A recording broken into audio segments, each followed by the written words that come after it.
வணக்கம், நான் சுதர்ஷன் மகேஷ். மேற்கு வங்காள மாநிலம் தமிழகத்தோட சேர்ந்து ஏப்ரல் மாதத்துல சட்டமன்ற தேர்தலை சந்திக்கிறாங்க. மூன்றாவது முறையா மமதா பானர்ஜி தலைமையிலான ஆல் இந்தியா திரிணாமுல் காங்கிரஸ் கட்சி ஆட்சியில் இருக்கிறாங்க. தற்பொழுது எதிர்க்கட்சியா பிஜேபி இருக்கிறாங்க. சோ வரக்கூடிய தேர்தலில் பிஜேபி வர்சஸ் திரிணாமுல் காங்கிரஸ் அப்படின்ற மாதிரியான போட்டி தான் இருக்குது. நாங்க ஜெயிச்சிருவோம், இந்துக்களினுடைய ஓட்டை ஒருங்கிணைத்து நாங்க ஜெயிச்சிருவோம் அப்படின்ற மாதிரி பிஜேபி சொல்லிட்டு இருக்காங்க. அதெல்லாம் கிடையாதுங்க, நாங்க ஜெயிச்சிருவோம் அப்படின்ற மாதிரி திரிணாமுல் காங்கிரஸ் சொல்லிட்டு இருக்காங்க. எஸ்ஐஆருக்கு அப்புறமா கண்டிப்பா பிஜேபி தாங்க வரும் அப்படின்ற மாதிரி இங்க இருக்கக்கூடிய பிஜேபி சப்போர்ட்டர்ஸ் சொல்லிட்டு இருக்காங்க.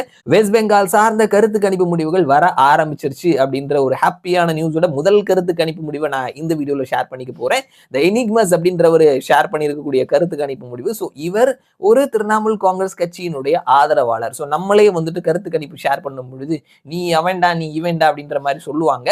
ஸோ இவர் வந்துட்டு திரிணாமுல் காங்கிரஸ் கட்சியினுடைய ஆதரவாளராக இருந்தாலும் இவருடைய ப்ரெடிக்ஷன் அப்படின்றது அக்செப்ட் பண்ணிக்கக்கூடிய அளவுல ஏற்கனவே ப்ரூவ் ஆன மாதிரி இருக்கிறதுனாலையும் இந்த ஒரு ப்ரெடிக்ஷனை கொஞ்சம் ஏற்றத்தாழ்வுகள் இருந்தாலும் நான் என்ன அளவுல இந்த ஒரு ப்ரெடிக்ஷன் அக்செப்டபிள் அப்படின்னு ஆகக்கூடிய கருத்து கணிப்பு முடிவுகள் எல்லாத்தையும் பகிர்ந்துக்குவேன். ஸோ அந்த வகையில எனிக்மஸினுடைய கருத்து கணிப்பு முடிவுகளும் ஓரளவு அக்செப்டபிளான கருத்து கணிப்பு முடிவா தான் இருக்குது. ஸோ வாங்க நம்ம சீக்கிரமா கருத்து கணிப்பு முடிவுகளுக்குள்ள போயிடலாம். மேற்கு வங்காளம், நார்த் பெங்கால், வடக்கு பெங்கால் மண்டலத்துல 54 தொகுதிகள் இருக்குது. திரிணாமுல் காங்கிரஸ் 27 இடத்துலையும் பிஜேபி 27 இடத்துலையும் வெற்றி பெறுவார்கள். மத்திய பெங்கால்ல மொத்தமா 75 இடங்கள் இருக்குது. திரிணாமுல் காங்கிரஸ் 58 இடங்களையும் பிஜேபி 17 இடங்களையும் வெற்றி பெறுவார்கள்.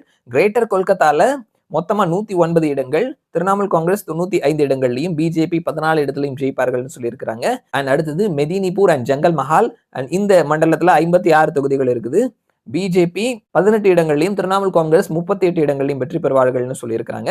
ஓவரால வாக்கு சதவீதம்னு பார்த்தோம்னா திரிணாமுல் காங்கிரஸ் 48.2% வாக்குகளையும் பிஜேபி 38.1% வாக்குகளையும் மற்றவர்கள் 10% வாக்குகளையும் பெறுவார்கள்னு சொல்லியிருக்காங்க. இது சீட்டா கன்வெர்ட் ஆகும் பொழுது 294 இடங்கள் இருக்குது. 148 இடங்களை பிடிப்பவர்கள் மெஜாரிட்டியோட வெற்றி பெறுவார்கள். திரிணாமுல் காங்கிரஸ் கட்சி 218 இடங்களையும் பிஜேபி 76 இடங்களையும் மற்றவர்களுக்கு வாய்ப்பு இல்லை அப்படின்னு சொல்லியிருக்கிறாங்க. ஸோ ஒரு கிளீனான மெஜாரிட்டியில ஆல் இந்தியா திரிணாமுல் காங்கிரஸ் கட்சி ஆட்சி பிடிக்கிறார்கள் அப்படின்னு சொல்லிட்டு இந்த எனிக்மஸ் அவருடைய கருத்து கணிப்பு முடிவா வெளியிட்டு இருக்கிறாரு. இதுல ஒரு சின்ன ஏற்ற இறக்கங்கள் இருக்கலாம் அப்படின்றதான் தற்பொழுதைய கள சூழலா இருக்குது. ஆல் இந்தியா திரிணாமுல் காங்கிரஸ் கட்சி மீண்டும் தொடர்கிறார்கள் அவர்களினுடைய ஆட்சியை வெஸ்ட் பெங்கால்ல அப்படின்றதுதான் இந்த கருத்து கணிப்பு முடிவுகள் சொல்றாங்க. இன்னும் வெஸ்ட் பெங்கால் சார்ந்த கருத்து கணிப்பு முடிவுகள் இருக்குது. வரக்கூடிய நாட்களை நம்முடைய சேனல்ல நான் பகிர்ந்துக்கிறேன். மறுபடியும் நான் உங்களை இன்னொரு வீடியோல சந்திக்கிறேன். அது வரைக்கும் நன்றி.